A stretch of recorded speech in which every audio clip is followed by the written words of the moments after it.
I'm tired of making these posts. I'm tired of this, Grandpa. That's too damn bad! But I feel like it has to be said, and until we continuously say this enough times until Call of Duty listens, I think we have to keep making these posts. But today we had an update from Call of Duty themselves covering their hashtag Team Ricochet outlines for the anti-cheat system, and it's not good news. So first off, they do admit that they have absolutely missed the mark, which I'll show you right here. It says, since Call of Duty was released in October, the anti-cheat team development studios have been working on various updates to help prevent, identify, and remove cheaters. The anti-cheat system performed well during the Black Ops 6 launch window, and as a result, the team shifted focus to preparations for Season 1. After a series of updates to our systems, we are in a better place today across all modes. However, we did not hit the mark in the integration of Ricochet anti-cheat at the launch of Season 1, particularly for ranked play. And I feel like this has to be a no-duh moment, right? So they've said that right now they have banned 19,000 accounts that have been removed recently after the update. Enforcement response times are now quicker than they have ever been. Cleanup on leaderboard and investigations, with them removing players as quickly as an hour, or I guess hourly is what they're saying. So here is our biggest issue. Looking for, the team is developing major updates for Ricochet anti-cheat systems, including our kernel level driver and brand new server side protections, launching Season 2 and 3. We're having to wait till Season 2 and 3 for updates, when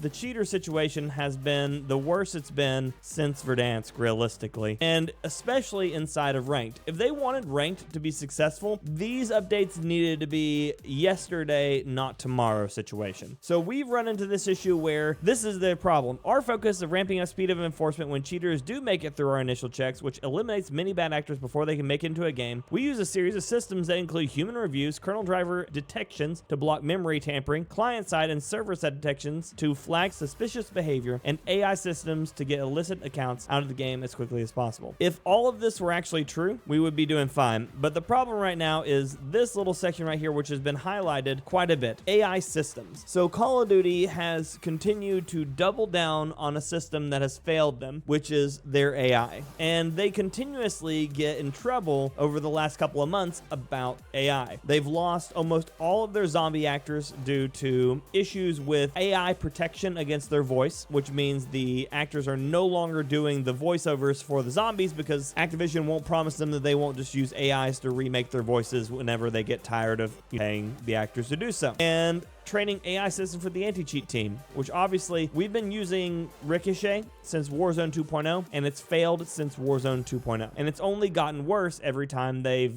done anything to it. And of course, it has now culminated to this situation right now. And then also they got in trouble recently for AI art, utilizing it for the zombie clause, saving screensaver, screen, whatever you want to call it, that they used inside the game. Also, it seems that they've been using AI for production for their character skins and their weapon skins and a bunch of other stuff. And so obviously AI is here to stay. It's not like we can get rid of it. And even Microsoft has said, hey, we're doubling down on AI, and that's what we really want to do, as it will smooth out our workflow and make it easier to produce more things faster. And don't get me wrong, I have no problem with AI. I've been working with AI for quite a few years because AI is just integrated into everyday life. But one thing that we know is that when AI is failing, the solution to that isn't to double down on your AI. You need to human train whatever you're doing. And that is one of the things that the Riot dev recently had a conversation on over Call of Duty's anti-cheat. So this is GamerDoc. GamerDoc is one of the people who was working on Riot Games' Vanguard, which is what they use for all of their major games pretty much. Primarily was made for Valorant. I think they use it in almost everything right now. But it says, if it were up to me, I'd shift focus away from over-reliance on AI systems for solving these issues. While AI has its place, it's clearly that it's not fully addressing the core problem. A more effective approach might be targeting the cheats directly rather than relying solely on data heuristics or aim models to identify suspicious behavior. With a kernel level driver in place, it should be feasible to detect cheats running locally on the machine without needing to boot or start driver. The tools are there, and it's a matter of deploying them effectively.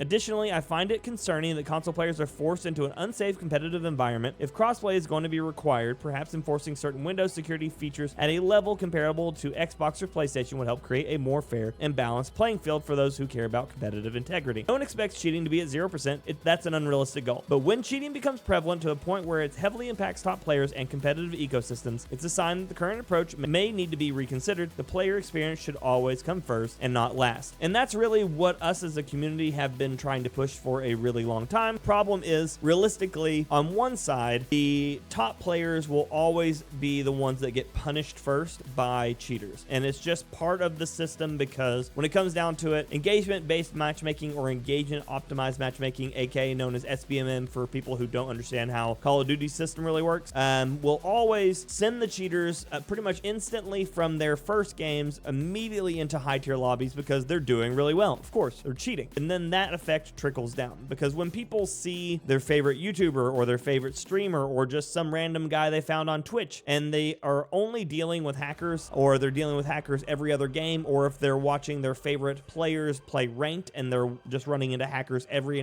game, you lose community massively on that. And unfortunately, it looks like that this is showing up inside of Black Ops as well, as they've already lost a large chunk of their player base that they had gained from release and then from seasonal update. And now this is apparently, according to people who have a lot more stats than I do, the only Call of Duty that has lost players inside of its free weekend. And that is problematic. It just shows that people are becoming more and more tired of Call of Duty's too short-handed approach to anti-cheat, the weaknesses to their, game maps, because people have complained a lot about Black Ops' game maps. People are still frustrated about optimization issues if they're playing on PC or console. People are still having issues with the fact that the Warzone major update released a map that was pretty mid and no big map to it as well. Call of Duty has rode on the coattails of what it did amazingly in Warzone 1 for a long time, and people are becoming more and more frustrated with it, especially as more and more competition comes out for the free-to-play market. Call of Duty's Warzone was massive because, first off, it was free-to-play, and secondly, it was a military shooter, which most other games weren't doing that. They were competing against games like Apex and Fortnite, games that were either third-person and cartoony or first-person and cartoony, and its only true other competitor was PUBG, which at that time was becoming archaic in its way that it was approaching things, and really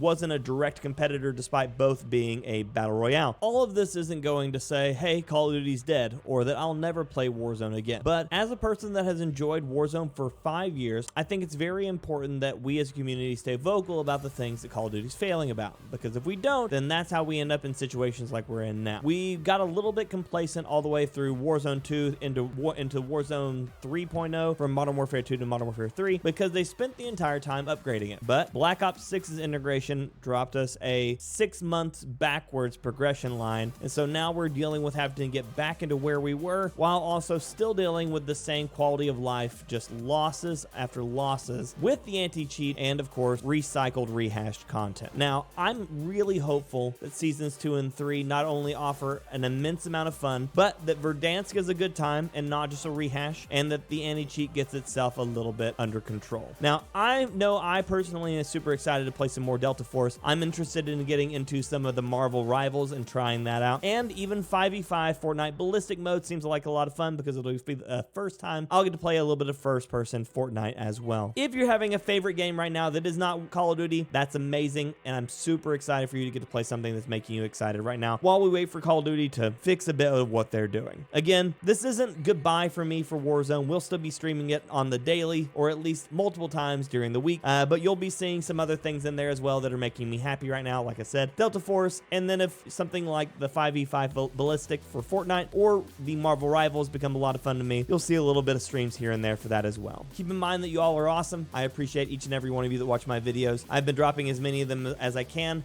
mostly daily, so if you've been enjoying the videos, thank you so much. It means a ton. If I could see this one blow up around the world, I would love it, but just the fact that you're here watching means a ton to me, and thank you very much. I'll see you soon. Until next time, ladies and gentlemen, and everyone else.